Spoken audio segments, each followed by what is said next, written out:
Prevents sarunas ir par prevenciju visās dzīves jomās, lai tu varētu veikt sev labvēlīgākas izvēles un pēc iespējas ilgāk būt savā labākajā mentālajā, fiziskajā un emocionālajā formā.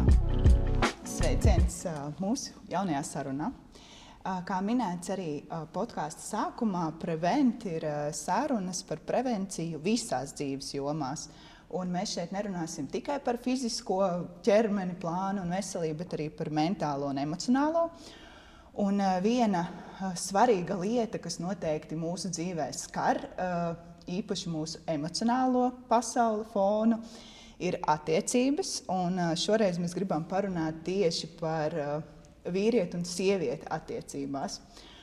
Un tāpēc mēs šoreiz sarunai aicinājām pievienoties Niku Todavčiču, jo viņas pieredze neskaitāmās sesijās, programmās mums palīdzēs vēl vairāk izprast, kāpēc starp sievieti un vīrieti visbiežāk veidojas kaut kāda veida nesapratne, komunikācijas problēmas, kā mēs to varam saukt, un Nika ir iedvesmas un izaugsmes mentore, NT terapijas platformas un skolas dibinātāji, kā arī vairāk pašizaugsmes programmu veidotāji. Čau, Nika! Čau! Tu nepateici grāmatas autore. Grāmatas autore, piedod. Jā, grāmatas un bloknotes. Tad, kad tu teici, ka tu man pieteiksi dažādi, man likās noteikti tu minēsi to. Nu, bet man liekas, ka te vēl tā daudz punktu var likt, jo, vai ne? Vēl jā. Visa kā noteikti ir bijis un vēl taps. Un jā, starp citu te es Asnāti un man blakus arī. Un es te ar Padzani. Jā, zin kā, šī saruna izklausās, šis temats ir tāds ļoti plašs, tāpēc ķersimies, vērsim pie ragiem. Nika, tavā praksē un pieredzē, kas ir biežākie iemesli, kāpēc vīrietis nesaprot sievieti un otrādi? Biežāk ir, kad sieviete nesaprot vīrieti, nekā vīrietis nesaprot sievieti. Vai tiešām? Jā. Jā. Vienkārši sieviete ir ļoti spilgta savās emocijās. Un sieviete vīrieša klusēšanu bieži vien uzskata par viņa nesapratni. Bet vīrieša klusēšana bieži vien ir vēlme saglabāt attiecības. Jo, ja viņš runās un pateiks, ko viņš patiesībā jūt un domā, attiecības vairs var neeksistēt. Un sievietē liekas, ka viņa ir tik varonīga tajā brīdī, kad tā ir viņa, kas visu zina, viņa par visu runā, viņš tur neko. Bet patiesībā viņa klusēšana tajā brīdī ir ieguldījums. Un mēs uz to tā neskatāmies, sievietes. Mums ir grūti to pieņemt. Ja mēs gaidām, ka vīrietis ar mums miedarbosies kā sieviete. Bet vīrietis ir vīrietis un sieviete ir sieviete. Un mēs nevaram prasīt, lai vīrietis kļūst par sievieti. Tam mums ir draudzenes, ejiet, klačojieties, runājiet. Vīrietim ir pavisam cita funkcija un vērtības attiecībās. Attiecīgi, kad sieviete gaida, lai vīrietis būtu sieviete, rodas problēmas. Un arī otrādi, kad vīrietis sāk gaidīt, lai sieviete būtu vīrietis, arī radīsies problēmas. Un tā mēs arī bieži vien varam gaidīt mūžīgi, kad viens otrs vai nu kļūst par tātad vīrietis vai sievieti, ieņem šo tēlu. Un tad šeit es gribēju pieminēt, ka tādi šī brīža provizoriskie dati par šķiršanos ir tādi, ka laulības tiek šķirtas aizvien vairāk un tā dinamika palielinās. Un es gribēju dzirdēt tādu tavu viedokli un pēc taviem novērojumiem. Kāds, tavuprāt, ir tas iemesls šai skaita augšupējai, jo vai nu cilvēki saprot, ko viņi īstenībā vēlas, un tā kā arvien vairāk sevi ieklausās, vai arī otrs, ka mūsdienās šķiet viss tā kā tik daudz, tik pieejams un tāds piesātnēts, ka vieglāk ir vienkārši nomainīt partneri. Un, piemēram, ir kaut kāda problēma, bet ar nākamo tā nebūs. Kā tev šķiet, varbūt vispār kaut kas cits? Man patīk abi varianti. Viņus nevar izslēgt, bet es kaut kādu laiku atpakaļ klausījos britu stand-upu vai amerikāņu. Un tur vīrietis teica, vai jūs zināt, kāda šobrīd ir statistika šķirtajās laulībās? Un kādas laulības tiek šķirtas visvairāk? Un, protams, tas ir stand-ups, tajā ir daļa humors, bet katrs stand-up humors ir balstīts uz patiesību, vai ne? Un viņš teica, es jums tūlīt pateikšu šo statistiku, un jūs izdomāsiet likumsakarību. Tātad vismazāk tiek šķirtas laulības starp vīrieti un vīrieti. Vairāk tiek šķirtas laulības starp vīrieti un sievieti, bet visvairāk tiek šķirtas laulības starp sievieti un sievieti. Tad kur ir problēma? Joks, smieklīgi, bet tajā pašā laikā, ja mēs pieņemam hipotēzi, ka problēmas vairāk rada sievietes, tad tas mums iedod kādu perspektīvu. Tas mums iedod, ka varbūt man ir jāmēģina paskatīties uz šo visu savādāk. Un šeit arī būs sievietes, kuras man tagad dzird, un būs divi varianti. Vienas apvainosies vai pateiks, tu tikai vaino sievietes, bet klausoties fakti runā par sevi. Visbiežāk strīdu noved līdz absurdam tieši sievietes. Visbiežāk apvainojās, aizcēr durvis un sēž istabā nerunājot vairākas dienas tieši sievietes. Visbiežāk ar vārdiem apkārt staigā, ka es esmu tur visa tāda un tāda, viņš ir tāds, tieši sievietes. Un sievietes skaļāk pateiks par emocionālo vardarbību, lai gan vīrieši ļoti cieši no sieviešu emocionālās vardarbības un par to runā mazāk. Pagrūsta sieviete, viņai būs tiesības uzrakstīt iesniegumu, pagrūsts vīrietis nekas izdzīvos. Un sabiedrībā šis viss veido milzīgu atbildību, kādam ir jābūt vīrietim, bet visatļautību sievietēm. Viņas uzvedībās, kā viņas var atļauties ārpus mājas runāt par saviem, teiksim, vīriešiem. Nu, tur bieži vien tu klausies un domā, kāpēc tu esi ar viņu kopā, ja tev ir tik ļoti slikti. Mēs ļoti nenovērtējam, pazemojam blakus sev esošos cilvēkus. Un es to stāstu tāpēc, ka 90% klientu, protams, ir sievietes, un es tiešām to dzirdu, bet no tiem 90% es ar savu darbu esmu diezgan daudz attiecības atgriezušas resursā, bet tieši tajā brīdī, kad es sievietei paveru šo perspektīvu, pieņemam hipotēzi, ka nevis tevī ir vaina, bet ka tu arī esi atbildīga par šīm attiecībām. Un tad rodas šī situācija, kas man sajiet kopā ar tādu kā ezotēriku arī, kad 2025. gads, pēc numeroloģijas viņš ir 9, un 9 ir doma noslēgt visu, kas vairs nekalpo. Un attiecības, kuras beidzas, viņas nebija balstītas uz mīlestību. Nevienas attiecības, kuras šobrīd tiek izšķirtas, nav balstītas uz mīlestību. Viņas ir balstītas uz līdzatkarību, uz izdevīgumu, uz vispār pieņemtiem stereotipiem, ka mums ir bērni, vai uz pašā saknē jau cilvēki nesagāja kopā dēļ mīlestības. Bet izšķirās tie, kuri nedzīvo pēc mīlestības formulas. Viņi dzīvo pēc visādiem citādiem saviem deficītiem, tikai ne pēc mīlestības. Un kas savukārt vēl sakrīt ar to enerģētiku, kas mainās vispār kopējā pasaulē.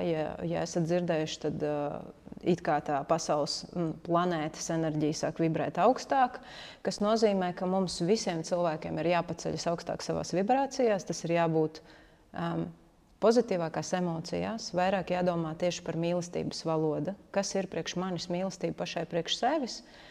Jo Bībelē ir ļoti skaists pants teikts, tu vari mīlēt savu tuvāko kā pats sevi. Ja? Un tas nozīmē, ka tev vispirms ir jāiemācās sevi mīlēt, lai tu mīlētu kādu tikpat godīgi kā sevi. Ja tu sevi vispirms noliec pēdējā vietā, ja tu sevi pie spoguļa katru reizi kritizē, ja tu pret sevi izturies tā, ka tavam viedoklim nav vieta būt, nespēja nospraust robežas un tā tālāk, kāds stāsts ir vispār par mīlestības formulu? Mums jau pašas attiecības ir būvētas uz maskām. Un tad mēs brīnamies, ka viņās ir konflikts. Un tas ir likumsakarīgs rezultāts. Konflikts attiecībās vienmēr parāda iekšējo konfliktu katram iekšā sevī. Jo tu esi vairāk konfliktēns sevī iekšā, jo ārpusē attiecībās konflikts būs vēl lielāks. Bet kā tev šķiet, kas nosaka to? Tikpat labi es pieļauju, ka tā var būt, kad pāris ir ilgās attiecībās, teiksim, 11 gadi, un liekas, nu jau vairs neko nevar darīt, un tad tu sāc sevi iepazīt, sevi iemīlēt, sauksim to tā, un attiecības tiešām transformējas. Bet varbūt šķiroties ir tas brīdis, ka varbūt tev sākot šo darīt, viss vēl var augt, bet tu tā kā pieņem to lēmumu un izšķiries. Un tad ir tā ideja, ka tu meklē nākamo partneri, bet tev tas visu laiku vilksies līdzi. Kas ir tas, varbūt tas, ko tu esi pamanījis, tāds, tas punkts, kurā sieviete noķer to, un ka viņa saprot, ka vēl var kaut ko mainīt, vai arī pieņem to lēmumu, ka nē. Man šķiet, jebkuram neatkarīgi sieviete vai vīrietis, ja parādās domas par šķiršanos, tas jau ir tāds punkts, kur tiešām ilgāku laiku viss ir slikti. Mēs nepieņemam lēmumu pēc viena strīda, pēc vienas kaut kādas dienas. Ja pienāk šis brīdis, tad mēs izvērtējam, ka ilgtermiņā ir slikti. Es esmu gatavs iet cauri šķiršanās, jo man ir cerība, ka tur būs labāk nekā ir šeit. Jau tādas domas runā par to, ka tas ir ilgi ielaists. Un tur nav dzimumam stāsts. Tas ir cilvēks, kurš grib beidzot justies laimīgs. Un kurš grib ātrāk justies laimīgs, ir pirmais, kurš grib pieņemt lēmumu. Bet par tavu jautājumu, vismaz ko es tanī sadzirdēju, vai izšķiroties kaut kas mainīsies patiesībā. Tad te būtu vērtīgi paskatīties atpakaļ uz to, kas vispār ir attiecības. Kas mums ir pirmās attiecības un kuras mēs pirmās attiecības redzam? Tas ir vecāku attiecības. Mēs redzam, ka mamma kā sieviete miedarbojās ar tēti kā vīrieti. Viņiem ir kaut kāda sava formula, kā viņi mīl. Pat tad, ja tētis sit mammu, tā ir mīlestības formula. Tāpēc, ka no šiem diviem cilvēkiem rados es. Vai šajā pasaulē viss ir pareizi? Jā, viņu pasaulē viss ir pareizi, jo es esmu kā pierādījums tam. Un bērns neanalizē pareizas attiecības, nepareizas. Viņam nav 50 citu vecāku. Viņam ir konkrēti 2 vecāki, no kuriem viņš skatās, kas ir mīlestība. Un šeit ir jāsaprot, ka mēs meklējam mīlestību pēc šīs pašas formulas, vismaz pirmās mīlestības. Kāpēc? Tādēļ, ka mums viņas ir ideālas. Šis paraugs viņš ir ideāls, un mēs kā bērni neanalizējam, vai tas ir labi vai slikti. Un, ja es rados no šīm ideālām attiecībām, es varu uzbūvēt tādas pašas ideālas. Mēs iekrītam copy-paste tajā. Otras attiecības mums veidojās man ar tēti, kad es kā meita skatos, kā tētis ar mani iedarbojās. Ja? Viens bija viņiem savā starpā, bet vēl mums ir attiecības katram. Man ar tēti, man ar mammu. Tās arī ir attiecības. Tajā brīdī es skatos, kā tētis izturās pret mani. Un tur rodas mūsu saucamās traumas. Kad mani nemīlēja, man nepievērs pietiekami daudz uzmanību, vai mani ignorēja, vai es tiku sodīta daudz, vai varbūt cilvēkam tur ir, ka no manis pārāk daudz prasīja. Tur slēpjas kaut kāds attiecību modelis. Un šis attiecību modelis arī ir perfekti pareizs. Tātad sieviete skatās uz šo vīrieti nākotnē, kurš izturēsies pret mani tāpat, kā izturējās tētis, lai gan 100% es to negribu. Pilnīgā es nekād neizvēlēšos vīrieti, kā mans tētis. Mēs visas bieži vien šo frāzi esam teikuši, bet atduramies tieši precīzi turpat. Kāpēc? Šeit ir svarīgi to saprast, ka mēs caur savu partneri ārstējam, dziedinam savu sāpi. Tā sāpe, kas netika dziedināta attiecībās ar tēti vai attiecības mammai ar tēti, atkārtojas šeit, lai es izdzīvotu to kā pieaudzis cilvēks un spētu reaģēt tā, kā es nespēju reaģēt tur. Tur es sevi nevarēju aizstāvēt, tur es nespēju nospraust robežas, jo es biju bērns, tur man bija jāpakļaujās. Tad atnāk šis pats prototips, kur man ir iespēja sevi dziedināt, lai pateiktu savas robežas, lai iemācītos mīlestību, bez nosacījumu mīlestību un izdziedinātu sevi tanī traumā. Tāpēc mūsu partneris, lai cik briesmīgs viņš liktos, bet viņš spēlē fundamentāli svarīgu lomu. Jo, ja viņš ir tāds, tad viņš tāds ir tikai tāpēc, ka jūsu sāpe nav dziedināta. Tiklīdz jūs dziedināt savu sāpi, jūsu partneris kļūst par labāko. Un tas var būt viens un tas pats cilvēks. Tas var būt tieši tas pats 15 gadus jau esošais vīrs, kurš visu laiku bija tāds, bet tu šo pieredzi izēj cauri, dziedini sevi, un pēkšņi tu saki, mans attiecības kļuvušas ir savādākas, kas izmainījās. Tu izmainījies, tu dziedināji savu sāpi, viņam vairs nav jābūt tam, kurš tev viņu spoguļo. Un ja cilvēks nav dziedinājis savu sāpi un pasaka, ok, šīs attiecības vispār nerulē, es tagad eju citās, sāpe paliek nedziedināta, un kaut vai otrs, nākamais, trešais, ceturtais, piektais, vienalga, viņi pat no sākuma var būt dažādi tipāži, bet viņi kļūst tieši par to pašu prototipu, lai tu dziedinātu atkal sevi. Un bez tā neiztikt. Tāpēc sievietes bieži saka, ka es visu laiku nokļūstu pie viena tipa vīriešiem. Man visu laiku ir viens un tās pats situācijas attiecībās. Šķiros, eju kopā, bet atkal viens un tas pats, atkal viens un tas pats. Visi, un tad rodas šis visi vīrieši ir idioti, vai arī kas ir vienojošais faktors visiem šiem vīriešiem, visiem šiem attiecībām, kas bija vienojošais faktors? Es biju vienojošais faktors. Un tā tad problēmas sakne ir jāpaskatās manī iekšā. Un atbildot uz tavu jautājumu, vai šķiršanās kaut ko palīdz, tikai tajā gadījumā, ka tu esi sevi dziedinājis, jūs abi paņēmāt to no attiecībām, ko vajadzēja. Mēs viens otram pasakām paldies. Mēs šķiršanās ir normāls process abiem.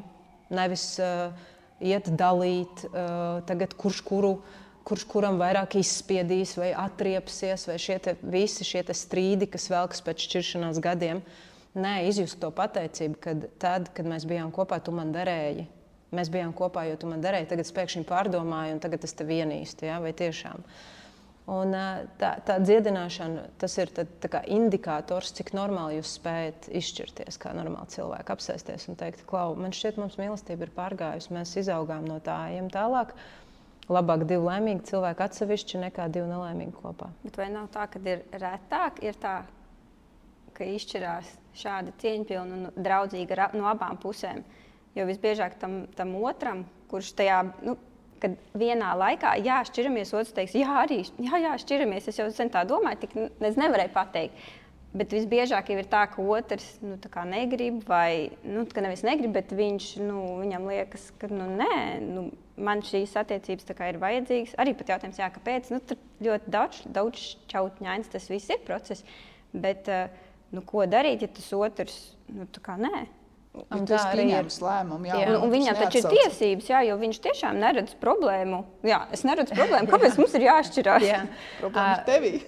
Jā, un tādas ir attiecības bijušas nevienu reizi vien. Man arī klients ir bijušas pie tā, kad viņas to lēmumu ir pieņēmušas, bet tā kā otra puse nav pieņēmusi lēmumu. Jā, vai otrādi, pats vīrietis pieņem lēmumu, bet sieviete vienkārši iespītējas. Un nē, tas vienmēr stāsts ir par ego. Arī šis stāsts nav balstīts uz mīlestību. Tad, kad tev ir beznosacījuma mīlestība pret otru cilvēku, tu gribi, lai viņš ir laimīgs pareizi. Un ja viņš būs laimīgs aizejot un bez tevis, tad kur ir mīlestība? Palaižot viņu, iedodot viņam. Jā, tur kaut kāds bērnišķīgais, kaut kāds egoisms. Tur ir, nē, tu esi mans, vai man vajag šīs attiecības, vai es bez tevis nevaru. Tiklīdz izskan vārdi, es bez tevis nevaru, tā ir līdzatkarība. Tas ir deficīts, tā nav mīlestības formula. Tas ir vienmēr cilvēks sedz iekšā savu deficītu uz tavu rēķina. Bet tas nekad nav mīlestības, tā nav mīlestības pazīme. Mīlestības pazīme ir, viņa ir ļoti tīra. Un tad tu skaties uz to savu cilvēku un saproti, es gribu, lai viņš ir laimīgs. Es no sirds gribu. Un ja mans vīrs atnāks šodien un pateiks, ka viņa laime ir citur, es pateikšu labi. Tāpēc, ka es tevi tik ļoti mīlu, ka es gribu, lai tu esi laimīgs. Nevis es tevi tik ļoti mīlu, ka es tevi nožņaukšu sev blakus. Ne tā. Un līdz tam mūsu sabiedrības daļai ir, tagad arī klausoties, tik daudz šis triggerēs. Nereāli daudz triggerēs šis viss, ko es stāstu. To ir grūti pieņemt. Mūsu ego iekšā vienkārši ārdās. Nē, tā nav. Ko tu tur stāsti? Un visi, kas šo tagad izjūt iekšā sevī, viņi nav sajutuši mīlestību. Ko nozīmē šī tīrā mīlestība? Jā, es gribēju prasīt, tad īstenībā lielākoties varbūt mēs pat, kad cilvēki satiekās, viņi sajiet kopā, vai mēs vispār zinām, kāpēc mēs sajiem kopā. Jo arī tu saki, kad sievietes izvēlās to savu to tēva traumu. Neapzināti. Bet tātad tas ir intuitīvi, jo es jau nezinu, kur ir čalis, es pieeju klāt, tur nav izkārtne, šitam ir tāda tarkāna, man būs tāda tarkāna, mēs labi sadaram kopā. Bet tas notiek intuitīvi kaut kā. Mums ir radars, jo mēs visā zālē pieņemsim, mums taču iekrīt acīs viens. Pareizi. Aiziet uz klubu, atceramies jaunībā arī uz klubu, bet It kā pēc vizuālā. It kā, bet arī skaties, kas ir balstīts vizuālajā. Tavā atmiņā ir ierakstīta pilnīga visa informācija par visu, ko tu esi redzējusi. Acu attālums tavam tēvam, vienai no otrām acīm, acu attālums ausīm, izmērs ausīm, degunam izmērs. Jebkas, kas tev liksies pazīstams zemapziņas līmenī, var momentāli atsist atpakaļ. Kāpēc mums ir sajūta, ka tas ir kaut kas savs? Ja? Mēs skatāmies visus, un pēkšņi mums iekrīt acīs vīrietis, un ir sajūta, kaut kas savs mums pie viņa velk. Kāpēc tas ir savs un kāpēc velk? Tāpēc, kad visus failus izskatot kopā, viņā ir kripatiņa sakritība ar to, kas mums ir pazīstams kā mīlestības formula. Un no sākuma viņa vienmēr ir izkropļotā formā, ja mūsu bērnībā eksistē traumas. Viņas ir gandrīz vienmēr. Vienkārši no tā, cik veselīgas attiecības mēs esam redzējuši vecākiem, tik veselīgas attiecības mums ir potenciāls no sākuma uzbūvēt. Bet pēc tam tu pēc katrām nākamām attiecībām jau daļu sevi dziedināji, tu jau izdarīji secinājumu, nē, šitais vairs negribu, tu jau kļūsti gudrāk, apzinātāk. Katrs nākamais partneris teorijā jau ir tuvāk mīlestībai, tādai tīrai mīlestībai. Tu teici, ka tev 90% klients ir sievietes. Jā. Un sarunas sākumā tu teici, ja vīrietis runātu tik daudz attiecībās, cik sieviete, tad tās attiecības principā izbeigtos, jo vīriešu klusēšana ir tā kā attiecību saglabāšanas metode. Tad sanāk tā, ka sievietēm vienkārši ir jāliek mierā vairāk, jo šis te, ka viņas nāk... Jautājums, vai mēs to varam cieties mierā sievietes. Pret sevi arī mēs nevaram iet. Tad, kur ir vīrietis, sieviete, viņiem ir attiecības. Kaut kas īsti riktīgi nav. Visbiežāk sievietei, pirmajai varbūt, jo viņa sajūta, mēs esam vairāk emocionālāks. Vīrietim arī liekas, ka kaut kas nav, bet viņam liekas, ka sajies varbūt. Viņi ir pacietīgāki. Bet viņi ciešās vai... Jā.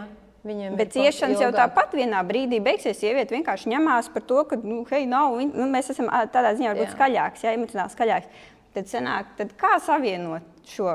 Lai tas, jo vīrietim liekas, ko tu tur ņemies? Strādājam pie attiecībām, jo sievietei ir tā iniciatīva, kaut kas ir jādara. Jo tāpēc, kad ja es tagad šobrīd kaut ko nesākšu darīt, ja es sēdēšu, klusēšu, viņa aizies prom. Interesanti ir tas, ka tad, kad sievietei liekas, kaut kas ir jādara, un viņa uzreiz vēršās pie vīrieša.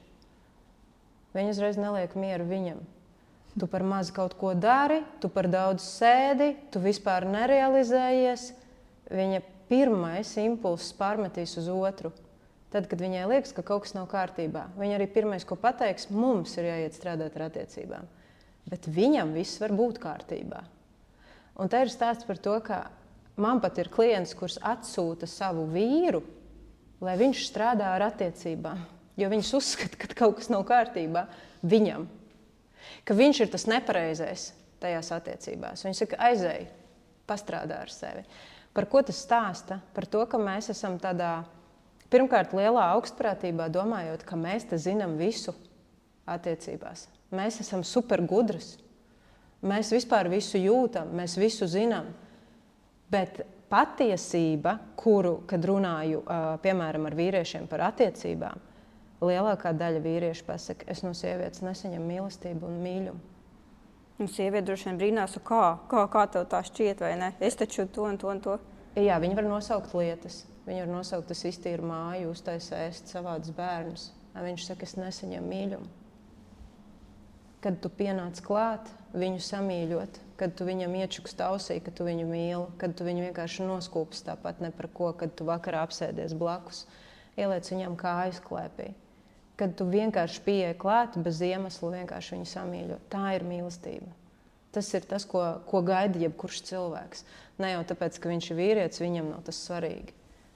Mēs visu laiku tajā skrējienā, kad mēs it kā pārliekam, mēs tik daudz daram. Mēs it kā daram, tīram, kopjam, mazgājam, bērnus vaktējam, tur vēl kaut ko vēl. Mums liekas, ka tā ir mūsu mīlestības valoda. Bet šeit mēs varam parunāt par mīlestības valodām.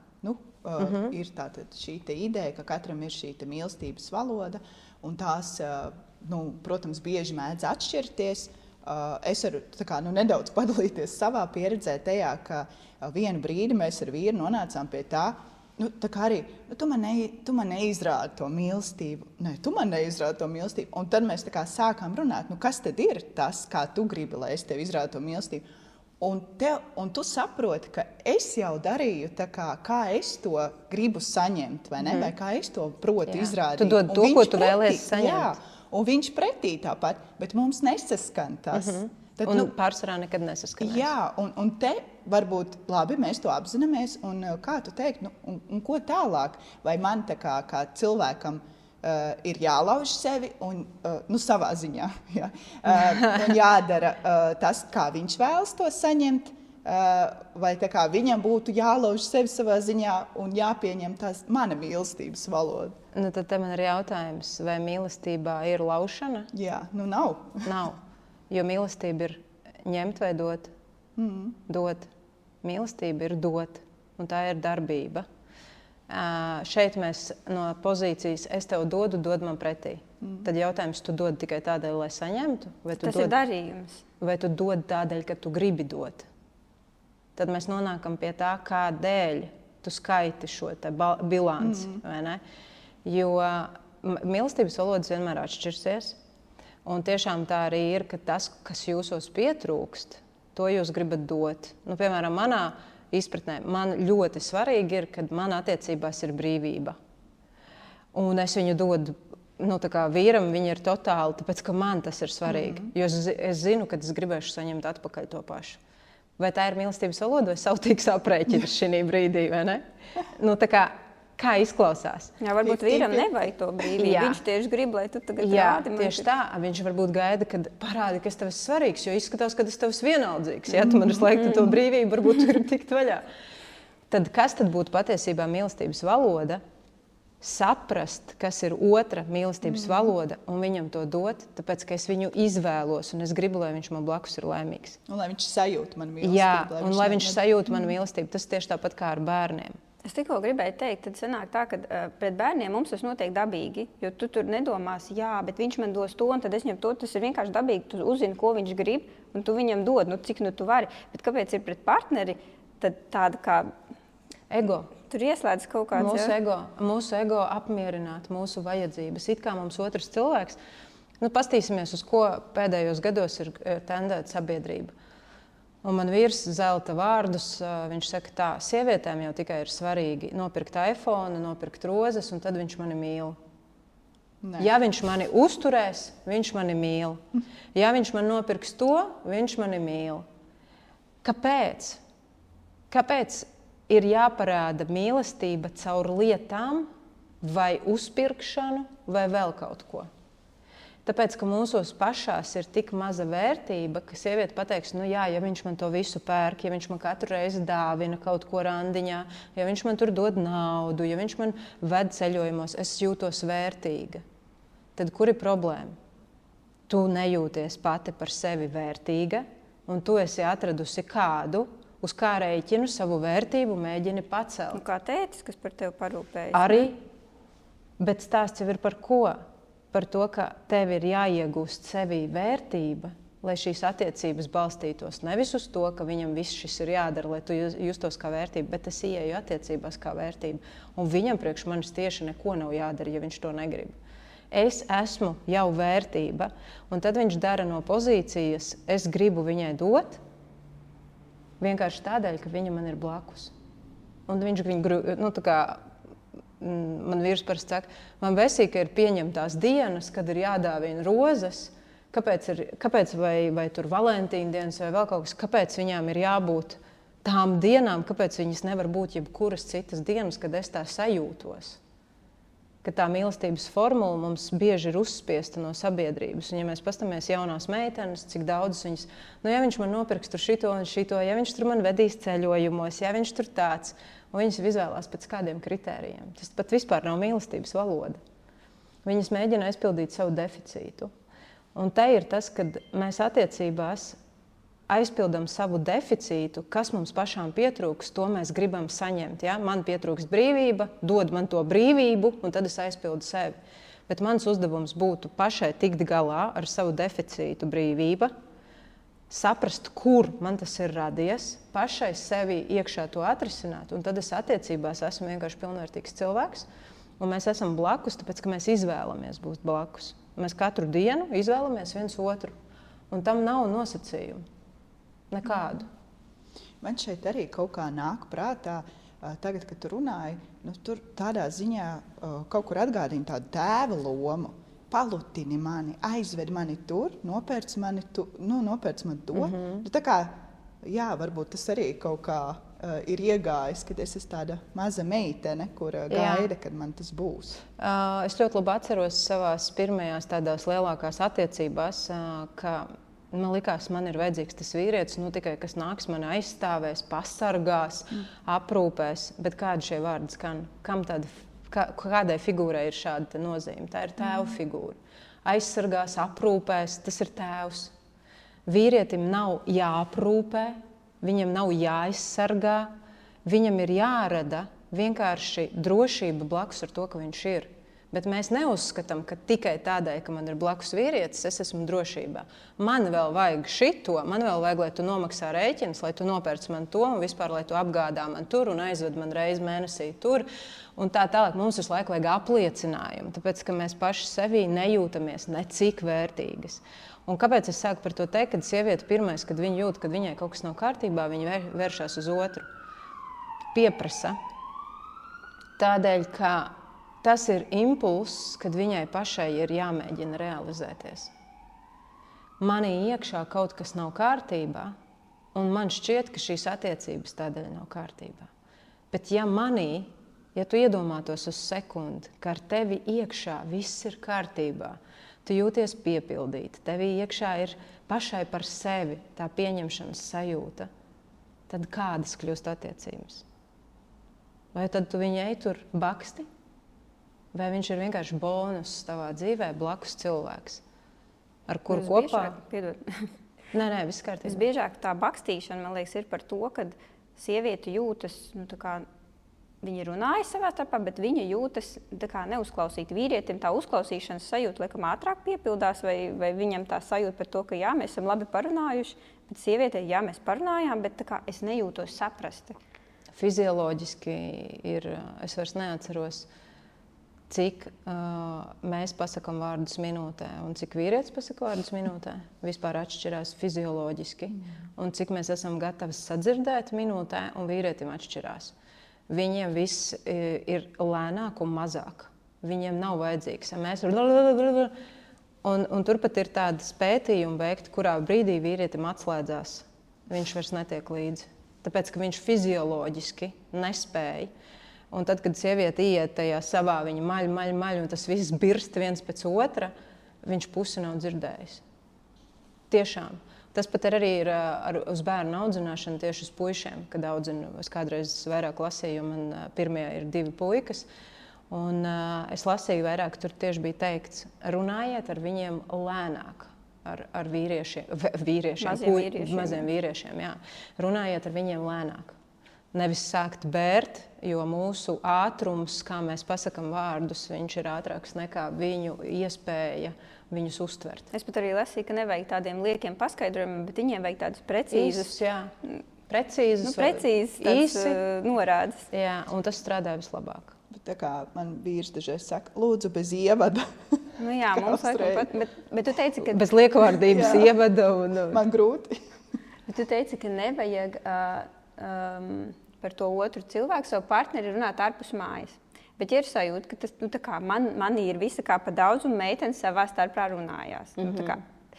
Tad, un skaidrs no vienas puses uz papīra saprot, nav forši tam cilvēkam saprast, ka viņš jūt, ka es par attiecībām runāju ar draudzeni, bet ja man ir tā savārījies, es jūtu, ar šo cilvēku es nevaru izrunāt, jo es nejūtos saprasta, tad es drīkstu ar draudzeni par šo runāt, vai īsti kā šis dara, kā būtu pareizi risināt to situāciju, kad ar to cilvēku, ar ko man vajadzētu, es nevaru parunāties. Iekšēji sevi es arī ar sevi, jo tur visa kā ir par daudz, man vajag, pret sienu nerunāšu. Un tad ir zvans draudzenei. Trikī moments. Tev ir jābūt ļoti drošai par to, ka tev draudzene neiedos padomu. Ja viņa tev spēja uzklausīt bez padoma, tad labi. Nu, tam vai ir terapeits, ja? Jā, jo draudzene nav terapeits. Un draudzene nav jāuztais par miskasti. Principā draugi ir domāti, lai sapņotu par skaistām lietām nākotnē, par to, ko es gribu uz priekšu un kā mēs kopā varētu to realizēt. Tad tā skaitās tāda laba, vērtīga draudzība. Bet tad, kad draudzība pāriet malšanā citu cilvēku, tad tas ne ar ko labu nevar beigties. Tādēļ, ka vienā brīdī tev cilvēks sāks dot padomu, it sevišķi attiecībās, kurš tev var nederēt. Ja tu pieņem tā cilvēka doto padomu, bet tu neesi pēc tam gatava ar sekām. Nu, tā, teiksim, meitene teica, viņa tev klausās jau 10. reizi, kā tu sūdzies par to vīru. Viņa saka, nu, tev šķiries. Viņa tev bišķiņu uzmundrina, tu beigās izšķiries. Bet tad no tā, ka cilvēks tāpat viņš iet ar to savu. Tā draudzene viņu baigi neizšūpos to viņa sajūtu iekšā. Viņam vienkārši vajag izvērtēties. Bet ir tādi cilvēki, kuri var sašūpoties, ja viņi nav pietiekami stabili savā gribā. Un pārsvarā tie, kas iet meklēt ārpus sevis atbalstu draudzenēs, viņi iekšā nejūtas stabili par to, ko viņi domā. Ja, tu pati teici, tur pārāk daudz domas ir iekšā, pārāk daudz sajūtas. Kurš ir īstenībā tajā brīdī visdrošākais cilvēks, ar kuru parunāt par to, kā es jūtos? Jo ja tu runātu ar savu vīrieti tieši tāpat, kā tu runā ar draudzeni, un no prizmas es par šo jūtos tā, ka es vispār neko nesaprotu. Es jūtu, kā man iekšā raujas visus pusēm. Man liekas, ka mūsu attiecībām ir pienācis gals, un es negribu, lai tas tā notiktu. Bet mūsu tās attiecības sarunas ir tu esi šitāds. Man nepatīk, kā tu izsakies. Man nepatīk, kā tu tagad rīkojies. Tu vispār mani nedzirdi. Tu vispār mani nesaproti. Mūsu attiecībās dialogs ir uzbrukums, nemitīgs uzbrukums. Kā es saku, tā kā boksa ringā, kurš kuru vairāk sasitīs. Jo, ja tu runātu kā ar draudzeni, pasakot, es jūtos izsmelta, es nesaprotu, ko tu ar to gribēji pateikt. Es nesaprotu tevi, es nesaprotu, kā tu jūties. Kāpēc mēs esam nonākuši šeit? Varbūt tu man vari paskaidrot to. Nevis pieņemt savā galvā, ka viņš domā tā, bet reāli paprasīt. Es nesaprotu, kā mēs atnācām līdz šim punktam. Varbūt tāpēc, man vienkārši tikko tāda doma radās, varbūt tāpēc mēs tās dāmas skrienam pie draudzenēm, jo draudzene jau principā, viņa nav tur iesaistītā persona, bet ja es runāšu ar savu partneri šādā veidā par savām emocijām, tad tur būs kaut kāda reakcija, ar ko man būs pēc tam jādīlo, un iespējams, varbūt es negribu, tad tur būs jāsāk darīt, ja? Tur būs jāsāk pieņemt lēmumu vai kaut kādas lietas, tad vienkārši bla, bla, bla, bla, bla. Jā, tu vari dzirdēt, kas partnerim patiesībā varbūt tas ir bailes, ko es īstumā tā kā dāma gribētu beidzot izrunāties, bet īstumā tas ir bailes, jo tad mēs sāksim celt tās lietas. Tā kā kādas un tu arī būs varbūt nevis tik nevainīga, bet tu arī var būt vainīga kaut kādos brīžos, un tev to nāksies dzirdēt, jo mēs esam pozīcijā es neko. Es vispār pacelu ķepas, tā kā es neko, vai ne? Tad, kad tu ej uz šo atvērto dialogu, kā pieauguši cilvēki, un pārsvarā, kur ir problēma, ka mēs šos dialogus mēģinam runāt brīdī, ka ir ļoti liels sakāpinājums. Strīda vidū paprasīt, tagad, kad pateiktas jau ir 100 nevajadzīgas frāzes, pateikt jau tagad apsēdies, parunāsim. Kāpēc nevar 10 dienas pirms tam aiziet cilvēcīgi, apsēsties kā pieauguši cilvēku un pateikt, Klau, pēdējā reizē, kad mums bija strīds, man nedod mieru frāzes. Es esmu gājis pie savu vīru, konkrēti teikusi, klausies, man galvā skan visu laiku tā tavu frāzi, es reāli nesaprotu, ko tu ar to gribēji pateikt. Beigās izrādās, ka viņš domāja pavisam kaut ko citu, nekā es sapratu. Pavisam. Es biju jau izkurbulējis savā galvā, uztinusi sniega bumbu no nekā. Un iedomājies, ja tu savā galvā visu esi uztinusi, nepaprasot cilvēkam, kurš patiesībā ir iesaistīts jūsu attiecībās, kurš vistiešākajā, bet staigājot apkārt, un vēl kāda piepilina klāt, zini, man toreiz arī tā bija, un viņš īstenībā aizgāja pa kreisi toreiz, ka viņš nepacēla telefonu. Un jūs klausāties no malas, nepaprasot tam cilvēkam, kuram ir taisnība par to, kā viņš jūtas, bet pieņemat lēmumus viņa vietā. Jā, laikam ir jādīlē tām savām iekšējām bailēm. Tad kāpēc es neju? Jā, kāpēc tu neesi gatava izrunāties? Kāpēc tu neesi gatava apsēsties kā reāli divi pieauguši cilvēki? Mēs pat no bērniem to prasam. Saviem bērniem saka, nākat izrunājiet. Nākat pastāstat, kā jūs tagad jūtaties. Man ļoti kategoriski nepatīk, ka vienkārši viņi, ja es pasaku nē, ka viņš pagriežās un aiziet prom, piemēram, vecākais dēls. Es viņam saku, nāc tagad atpakaļ un argumentē man. Iestājies par to, ka tu to gribi. Parādi man, cik ļoti tu to gribi. Runā, pastāsti. Nevis vienkārši pagriezies un aizej un pieņem to, kā es pateicu nē. Un tāpēc, ka viņš man var pateikt, parādīt lietu no citas puses, no citas perspektīvas, kā es to varu nezināt. Un tieši tāpat ir vīrietim. Vīrietis pasauli redz atšķirīgi. Jūs viņus nekādīgi nevarat saprast, parunājot ar draudzenēm. Sieviešu dzimums, kurš domā kā sieviete, es mēģinu saprast vīrieti. Tak visvienkāršākais veids ir viņam pajautāt. Un mēs to nedaram. Bet tur tā sapratne rodas, jo mēs tiešām, man tā liekas, ka mēs esam tiešām no divām dažādām planētām, tāda ļoti atšķirīgas, viss tās uzbūves, hormonālās un viss. Bet varbūt nav tā sapratne, bet sapratne sākas tad, kad es vienkārši pieņemu. Viņi ir citādāki, es vienkārši pieņemu. Ka viņam nav jābūt sievietei, ka viņš nedomās. Un tur jau sākas tā sapratne. Jo mēs tā gribam, lai, lai viņš reaģē kā es. Mēs pat no vīriešiem prasam, lai viņš kā tētis izturās kā es. Ka viņš kā mamma lai būtu. Jo kur ir problēma? Viņš audzina savādāk, bet loģiski. Viņš ir tēvs, viņam ir cita funkcija.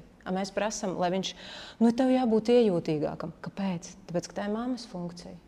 Un mēs prasam, lai viņi kā tēti ir kā mammas. Principā mēs gribam dzīvot ar tādu pašu cilvēku kā mēs. Kāpēc ne? Nē, mēs bieži vien tā kā gaidām, kad otrs mainīsies, vai ne? Bet, ja tā padomā, ko tad tu gaidi, kāds viņš būs? Tāds kā es.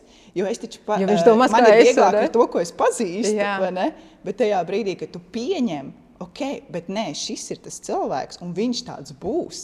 Jā. Un tad tu saproti, un tad tu vari domāt, vai ne, kā tālāk. Bet šeit, man liekas, viss, par ko mēs runājam, arī ļoti daudz skar tādu atslēgu uz to visu ir komunikācija. Jā, vai ne? Par bezmaksas resursu. Jā, un kā tu varētu no savas pieredzes, gan praksē, gan pati savā attiecību pieredzē, kas varētu būt tādas divas lietas, ar ko sākt? Piemēram, sieviete domā, es jau runāju, es jau mēģinu, bet man nekāda nesanāk. Jā, šis ir standartiņš, tāpēc, ka tu runā ne kā ar pieaugusi sieviete ar pieaugusi vīrieti. Tu runā no kādas citas pozīcijas. Vai kā aizvainots bērns, vai kā mamma, kura mēģina pāraudzināt vīrieti. Iedomājieties, pieaudzis vīrietis, un atnāk sieviete un stāsta, kādam viņam ir jābūt, un mēģina viņu pāraudzināt.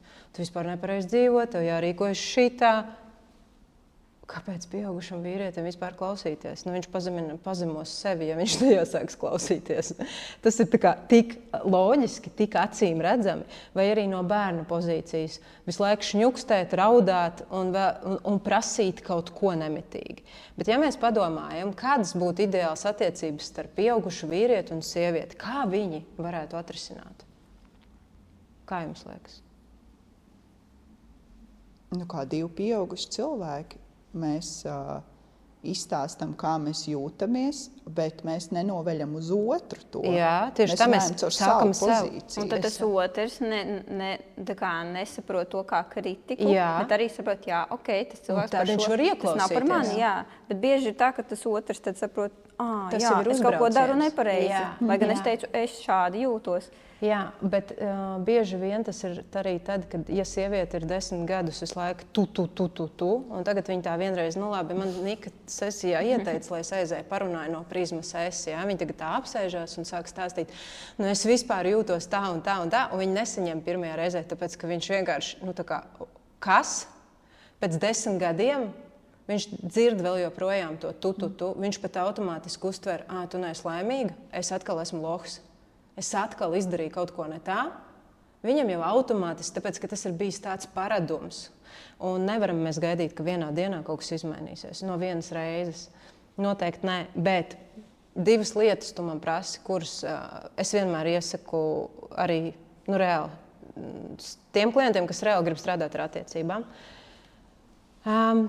Pirmkārt, bišķiņi pāanalizēt, kādās situācijās rodās konflikti. Kas vispār ir tā top tēma, par ko rodas konflikti? Paskatīties, kas tajos konfliktos visvairāk tevī pašā rada to sajūtu, ka kaut kas nav kārtībā. Un priekš sevis pateikt, kas tā ir par sajūtu. Dusmas, aizvainojums, bailes. Kas tur patiesībā slēpjas? Vaina, kauns. Katram tas var būt kaut kas cits. Jo kamēr mēs pat priekš sevis neesam identificējuši, kas tad man tā ir par emociju, kurā es iekrītu strīda laikā, es pat nezinu, kur tālāk rakt. Jo manī tad ir tikai pretestība. Bet ja es sāku apzināties, izrādās, ka es vienmēr iekrītu vainas sajūtā. Tiklīdz ir kaut kāds konflikts, es jūtos vainīga, un tāpēc es, piemēram, neargumentēju. Es nekad neaizstāvu savas robežas, jo es jūtos vainīga. Un tad mēs īstenībā sesijās strādājam ar vainas sajūtu. Nevis ar attiecībām, bet ar vainas sajūtu. Kur, kad, pret kuru cilvēku tu jūties tāpat, kā tagad attiecībās, kur tu izjūti vainu. Un viņi saka, ka bērnībā vienmēr, man tētis vienmēr lika justies vainīgai, tāpēc, ka māsa raudāja. Es biju vecāka, man vienmēr bija atbildība, man vienmēr bija vaina. Ja viņai kaut kas noticis, es esmu vainīga. Es vienmēr tā jūtos. Un tā ir tā lieta, kas ir jādziedina, lai viņai nevajadzētu ar vīru spēlēt šo teātri un dziedināt sevi. Un, tas ir tāds pirmais, ko katrs cilvēks pats priekš sevis var izdarīt. Tātad strīda laikā saprast. Vai nu pēc strīda vienkārši padomāt, vai kaut vai tagad jūs sežot, par ko mēs vispār cepamies visbiežāk, kā es tur īstenībā jūtos. Varbūt bezspēcīga, varbūt noniecināta. Kas ir tā emocija? Un paņemt šo emociju un padomāt, kādās situācijās es bērnībā jūtos tāpat pret kuru cilvēku. Nav teikts vienmēr, ka tas būs tētis. Tā var būt mamma, bet viņas ietekme bija spēcīgāka uz jums nekā tēva ietekme. Ka viņa tāda līdera figūra, piemēram, bija. Tas var būt arī kāds cits notikums. Tas var būt vecāks brālis, piemēram, kurš ir izrādījis kaut kādas trigger emocijas. Tā var būt skolotāja, kas bija arī personība. Jūs varat aizmest atpakaļ kaut kādās sajūtās, kur jūs redzat sevi kā mazu bērnu. Un tas nozīmē tikai to, ka šajos strīdos šodienā jūs iekrītat bērnu emocijā, kura tur nav atrisināta. Ja principā strīds jau nav nekas slikti. Jā, tā ir vienkārši saruna, jā, vai ne? Bet kā jūs risināt konfliktus? Un cik jūs ilgi paliekat konfliktā? Mēs varam, piemēram, ar vīru kaut ko pastrīdēties, viņam ir savs viedoklis, man ir savs viedoklis, un mēs beigās paliekam katrs pie sava un pārlecam uz citu tēmu. Skaidrs, šeit mums nav mečs, tāpēc, ka viņš domā tā, es domāju tā, es saku, labi. Un ejam tālāk. Mūsos nepaliek iekšā uz ilgāku laiku tas, ka mēs domājam savādāk. Es pilnībā saprotu, ka viņš drīkst domāt tā, kā viņš grib. Viņš ir pieaudzis vīrietis, es taču neiešu viņu mācīt. Es esmu pieaugusi sieviete, un es arī neprasu, ja es neprasu padomu vīram, ja es neeju konkrēti, nepasaku, klau, mīļais, kā tu rīkotos manā vietā. Vai dažreiz es eju, pasaku tā, es negaidu nekādu padomu. Es vienkārši gribu padalīties ar to, kā es jūtos. Un tad es jums saku, klausies, ritīgi, dirsāši, tā diena ir bijusi, man tur bija tas un tas un tās. Saku, bet es neko negaidu pretī. Es vienkārši pateicu. Bet dažreiz mēs ejam tā kā ar paprasīt padomu, kā tu rīkotos. Tāpēc, ka viņam vienmēr būs cits redzējums, cita perspektīva. Un tās sajūtas, tās sarunas, un tad, kad jūs aizejat līdz šai emocijai un aizejat līdz tam notikumam, jūs sākat saprast, kas jums īstenībā dzīvē nav atrisināts, kur jums tajā skapītī ir noslēpta sāpe, kura prasa dziedinājumu šeit šodienā. Viņa vēl joprojām ir aktīva. Emocijām nav termiņš, viņš ir beztermiņa. Viņas tur var stāvēt 20 gadus, 30. Jebkurā brīdī mēs varam pārlikt uz to sāpi. Ja? Automātiski atpakaļ atcerēties, kā es tur jūtos. Un tur dziedināt sevi. Un tad šodienā vairs šie strīdi tajā formā vairs neparādīsies. Tas strādā maģiski ātri. To var pāris sesijās savest kārtībā, un tas burtiski uzreiz strādā. Realitāte mainās, tiklīdz jūs mainat sajūtu iekšā sevī. Otra lieta – runāt nestrīdā. Runāt nestrīda laikā. Mums ar vīru ir bijuši bieži, mēs vispār bieži runājam, bet mums ir bijuši kādreiz, kad nebija, tagad tie ir maza, grūti ir vakaros runāt netraucētiem, bet jā, mēs sēdējām, vienkārši runājām par lietām. Nekas apkārt nav, televizors izslēgts, pilnībā. Un nav jābūt problēmai. Šodien mēs runājam varbūt tikai labās lietas. Bet ieradināt sevi, ka starp pāri runāšana ir valūta, kura uztur attiecības. Ja jūs nemākat runāt, tad uz ko bāzējās šīs attiecības? Jo pienāks brīdis, ka tas būs vienīgais, kas jums paliek.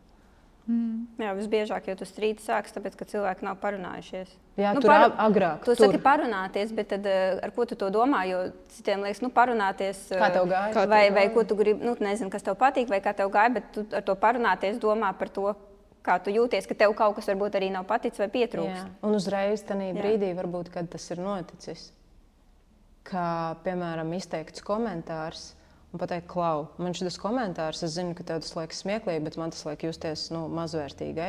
Varu es palūgt, lai tu vairs tā nejoko, bet pateikt to tanī brīdī, vai ne? Nevis 10 dienas turēt sev galvā. Tad sadusmoties. Jā, uzvirpināt to sniega bumbu, viņa ir šitik liela, tu sadusmojies un uzsprāksti. Un tad tu tanī sprādzienā vēl mēģini risināt un teikt, tu toreiz jo tagad taču ir iemesls, jo mēs tagad runājam īstenībā, tas nav tas mehānisms strādā no otra gala. Jā, un tā ir tāda apzināta attiecību kultūra. Man šķiet, tad, kad tu esi apzinātāks cilvēks un sāc attiecībās ieguldīt, tad šis ir viens no tādiem obligātajiem soļiem. Spēt divatā aiziet, pasēdēt, parunāt. Bez iemesla. Šeit viss, ko tu saki, protams, viss attiecībās atdurās pret darbu ar sevi. Un mēs arī dzirdam no tevis, ka 90%, kā tu minēji, ir sievietes. Un tad es tā aizdomājos, un retāk vīrieši vēršas pie kāda, lai strādātu ar sevi. Noteikti ir vīrieši, bet retāk. Un tas varbūt, ja mēs tā skatāmies plašāk, varbūt bišķīt ezotēriskāk, vai tā ir kaut kādā ziņā tāda sievietes misija, kāpēc sievietes biežāk iet, tā kā vienkārši sakot, strādāt ar sevi, un tad tās attiecības uzlabojas. Jo mēs dzirdam, ka bieži vīrieši saka, tev ir problēma, tu ej strādā, man tā kā viss ir ok, un varbūt tā arī ir. Bet pēc tam tā kā attiecības tikai iegūst no tā, ka tieši sieviete aiziet ar sevi pastrādāt. Es nezinu, vai tu gribēsi dzirdēt manu Nē, es gribu dzirdēt. Un lielākā daļa, kur klausīsies, līdās man atkal noraks, jo man šajā visā parasti ir ierastais redzējums. Bet man ir piemēri. Man ne tikai es esmu kā piemērs, bet manas klientes ar laiku šo te fenomenu pamana. Un manas skolas meitenes, kuras pabeigušas skolu, un bieži vien vīrs pasaka, bļāviens, tas bija labākais, kad tu aizgāji to skolu, mūsu attiecības vienkārši ir izmainījušās. Tikai tāpēc, ka viņi sāk strādāt ar sevi. Un te ir tāds moments, ka es zinu arī, ka tu esi pie šajā momentā bijusi. Jā. Un tas tev liks arī droši vien pasmaidīt, kad mums dažreiz ir kaut kāda atziņa, ar kuru mēs aizskrienam pie vīra. Tur, es tikko sapratu. Un viņš saka, es tev to vispār teicu pirms jau 2 gadiem, tas pats par sevi saprotams. Un tu tā, tev tam vajadzēja kursu nopirkt. Jā, mums ir jānopērk kursi, mums ir jāiet apmācības, mums jāiet klačoties, lai saprastu to, kas viņos jau ir iekšā. Un mēs viņus saucam par idiotiem. Tāpēc, ka viņi nestrādā ar sevi. Kā būtu, ja Dievs nevelti radīja pirmo vīrieti, bet radīja viņu tādēļ, ka viņā jau ir daudz kas iekšā, un viņš ir tā stabilitāte, kurā ir iekšā viss tā informācija. Un mēs blakus varam atvērties vaļā vīrietim, ja mēs viņam uzticamies. Tu par sievieti, tādu sievišķīgu sievieti, vari kļūt tad, ja tev blakus ir vīrietis. Reizi, jo daļu atbildības mēs varam iedot viņam. Un, ja tu esi pozīcijā, ka viņš ir nekas, ka viņš vispār ir lohs, viņš vispār nestrādā ar sevi, viņš neko nezina, tad tu vairs nevari kļūt par sievieti blakus viņam, jo tu jau viņu noliki tik zemu. Es esmu tāda krutā, ka es te vispār ar sevi strādāju. Es te esmu tagad šito sapratusi. Viņa vienīgais komentārs, tev tam bija jāiztērē naudu, lai tu to saprastu. Par ko tas liecina? Par to, ka viņos ir daudz vairāk nenovērtētas informācijas, ka mēs viņus pat nesadzirdam, ko viņi saka. Mēs maļam savus 50 vārdus, kamēr viņš pateica 3, bet viņi neko nenozīmē. Un mums vajag iziet visu šo te apli, noklausīties 10 podkastus, aiziet uz kursiem, paklačoties ar draudzenēm, atskriet mājās, pateikt, klausies, ko es sapratu. Un viņiem tāds tā kā, nu ok, tev tam vajadzēja visu to. Un man tas notiek patstāvīgi. Nu tā kā diezgan bieži. Bet es taču tev to teicu. Es tā, nu jā, bet no tevis es to tā neuztvēru. Un tas ir stāsts par to, ka varbūt sabiedrībā stereotipi liek mums domāt tā, kā mēs domājam. Man uzreiz nāk prātā slavens teiciens. Vīrietis ir galva, bet sieviete ir kakls. Ko tu domā par šo? Es domāju noteikti, ka mēs jau kruķījam viņus, kur mums vajag, ko mēs gribam, kā mums patīk. Tā kā es vienmēr sievietēm lieku padomāt, kurš nosaka mājās, kad būs sekss? Nu, būsim godīgs. Tas, kurš mazāk grib, jo tam, kuram biežāk vajag, tad viņš nedabūs tik, cik, tā kā, ja nesaskan tā matemātika, tad skaidrs, ka sanāk, tas galvenais ir tas, kuram ir tā matemātika mazāk. Tā sanāk. Bet iniciators vai tas, kurš atsaka, tā vienmēr būs sieviete, kura pasaka, nē, tagad nē, vai tagad jā. Mēs dodam atļauju. Pareizi. Bet, protams, cik ir joki par galvas sāpēm un vēl kaut ko nevelti. Nevelti. Ja mēs runājam par lielāko daļu, tad sieviete ir tā, kura dod atļauju. Tad viņš ir atkarīgs no mums ļoti daudzās lietās. Vai viņam būs, vai viņam nebūs, kā viņš mājās jutīsies, vai viņa atnāks un sagaidīs atvērtu sirdi, vai viņu sagaidīs ar mīlestību, vai viņu zāģēs. Ja mēs tā paskatāmies, tad emocionāli vīrietis ir ļoti atkarīgs no tā. Ir tad pat joks. Atliek vienai sievietei būt mājās ne garstāvoklī, un visai ģimenei ir ne garstāvoklis. Ja vīrietis uzpukstēs, ko tu puksti? Viss taču ir labi. Un laimīga sieva, laimīga dzīve. Un no tā tomēr likumsakarīgi, ja mēs šīs visas lietas saliekam kopā, mēs esam atbildīgas par ģimenes un attiecību emocionālo stāvokli. Sieviete ir atbildīga par to. Viņa ir tā, kas ienes vai nu tajā mīlestību, vai nu viņa ienes haosu, vai nu viņa ienes iznīcību. Bet ja sieviete mīloša mājās sagaidīs gan bērnus, gan vīru, to jutīs visi. Tieši tāpat, ka ja viņa būs ragana, to arī jutīs visi. Tās raganas visbiežāk vienkārši ir nogurušas sievietes, kurām liekas, ka pat neliekas, viņas vienkārši jūtas iztukšotas. Un tad kā tu iedos to mīlestību? Tā kā no kura gala sākt, jo sanāk tā vīrietis grib tās rūpes to maigumu, bet tā sieviete ir, 3, 4, pat vienalga cik bērni. Ja? Tā kā tu vienkārši jūties tukša, jo ikdiena, tur pulciņi, skolas, bērndārs. Un kur vēl tu dabū to iekšējo šo te? Tas ir darbs ar sevi. Man arī ir 3 bērni, man ir skolas, studijas, darbs. Treniņi. Seju katru 2. rītu uz treniņiem. Es jūtos laimīga. Padalies, ko tu dari, kas strādā tieši tev. Kā tu vari? Es zinu, kas strādā visiem. Nolikt sevi kā prioritāti. Jo mana atbildība pret manu vīru ir būt resursā un būt laimīgai sievai. Tā nav viņa atbildība mani padarīt laimīgu. Mana atbildība ir būt laimīgai sievai. Mana atbildība ir būt laimīgai mammai. Kad es aizēju mājās, spēt smaidīt, samīļot vai mīlēt. Tā ir mana atbildība, nevis viņu atbildība man padarīt par laimīgu. Un tad izriet, ja tā ir mana atbildība, tad kā es to varu savā dzīvē iegūt? Un tad es sakārtoju to prioritāšu plānu. Kaut vai tās ir 20-30 minūtes no rīta piecelties ātrāk, uztaisīt kaut kādu savu rituālu, kādam izstaipīties, kādam kafiju padzert, kādam meditāciju, kādam grāmatu palasīt, lai rīta diena būtu par mani. Es piekopju iet uz treniņiem no rīta agri, tikmēr vīrs paliek ar bērniem, aizved uz dārziņu. Arī mans laiks, kā parūpēties par sevi. Iekļaut ikdienā lietas, kas man ir svarīgas. Nevis, ja sanāks laiks, bet viņas ir iekšā iekļautas. Jo mēs tik ļoti būsim, varbūt rupji plēšam pakaļu, dēļ tā, lai ģimenē bērni būtu aizvest uz pulciņiem, a pašas nespējam sevi aizvest uz treniņu, lai justos sakoptas, laimīgas.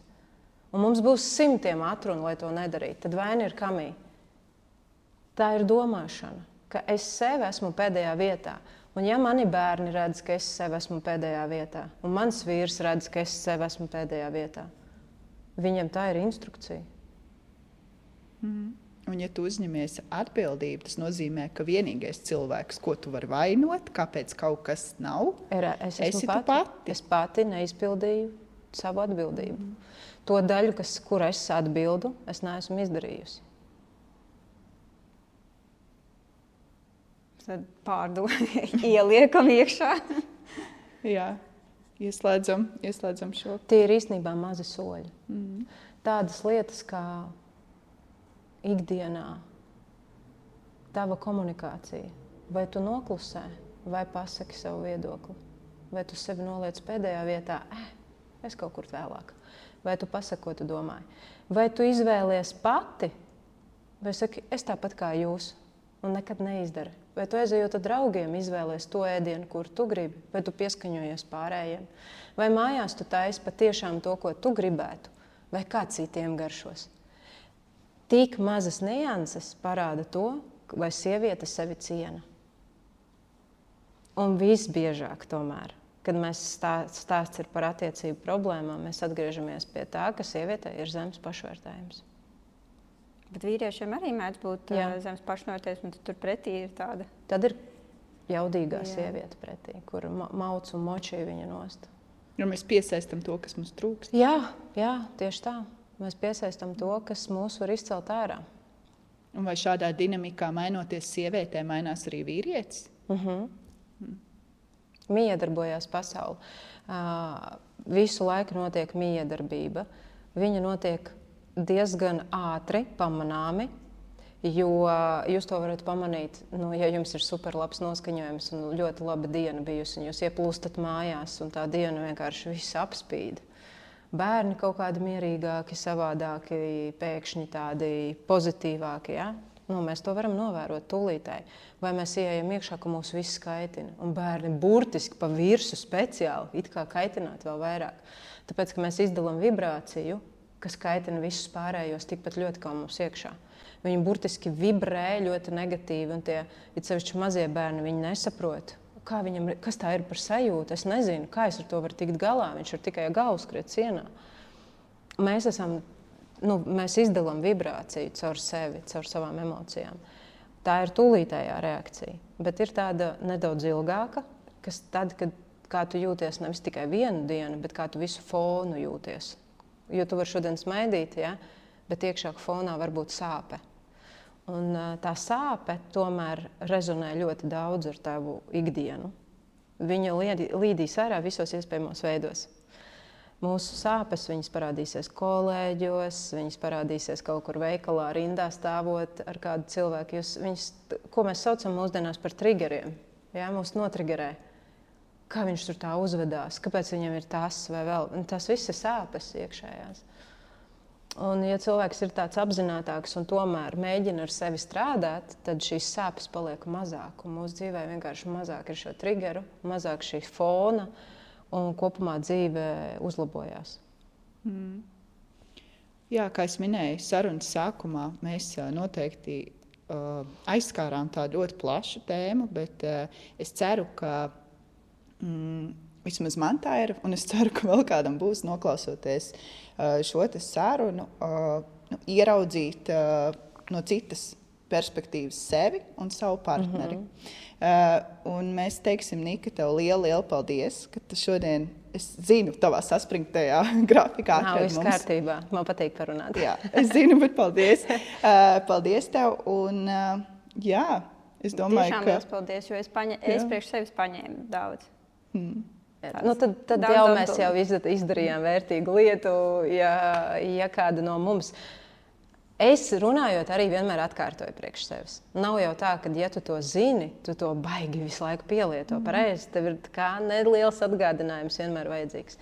Un runājot ar jums, es arī salieku to plauktiņu, to iekšā tā. Tagad pie kā var atgriezties, ja? Pie kā vienmēr var atgriezties. Tāpēc forši ir parunāt un atgādināt arī priekš sevis, kā var vēl labāk.